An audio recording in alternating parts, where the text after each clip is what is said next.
சபாநாயகரை பொறுத்தவரை அவருடைய செயல்பாடு கடந்த 4.5 ஆண்டுகள் பாத்தீங்கன்னா ஒரு திமுக தொண்டனை விட மிகச் சிறப்பாக இருக்கிறது.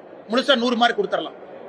திமுக தொண்டன் கூட கட்சி அந்த அளவுக்கு டிஃபெண்ட் பண்ணல. சபாநாயகர் முழுமையாக திமுகவை டிஃபெண்ட் பண்ணி 100க்கு 100 மார்க் வாங்கியிருக்காரு. முழு பாராட்டு அவருக்கு. ஆனா சபாநாயகர் வேலையை ஒரு நாளும் செய்யல. அவர் சபாநாயகர் இருக்கையில் அமர்ந்து கொண்டு அவர் இத்தனை காலமாக செய்வதெல்லாம் திமுக தொண்ட வேலை தான்.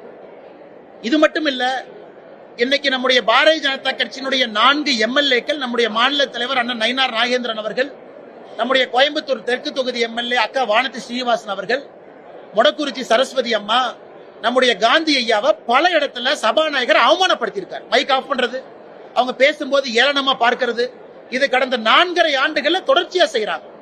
இன்னைக்கு அனைத்து இந்திய அண்ணா திராவிட முன்னேற்ற கழகத்தினுடைய சட்டமன்ற உறுப்பினர்கள் அந்த கருப்பு பேட்ச் அணிந்திருக்கும் பொழுது அதையும் மிக கேவலமாக சித்தரிச்சிருக்கிறாங்க. அந்த அளவுக்கு தான் மனிதாபிமானம் இருக்கு. நேத்து ஒருத்தர் சொல்றாரு, நாங்க இதையெல்லாம் தாண்டுவோம், இதெல்லாம் டிராமா தான், இதெல்லாம் தாண்டி மக்கள் ஓட்டு போடுவாங்க. எப்படி ஓட்டு போடுவாங்கன்னா, தினமும் இது போன்று நீங்க அசிங்கமா பேசுறீங்க, மோசமா பேசுறீங்கன்னா மக்கள் எப்படி உங்க பக்கம் வருவாங்க?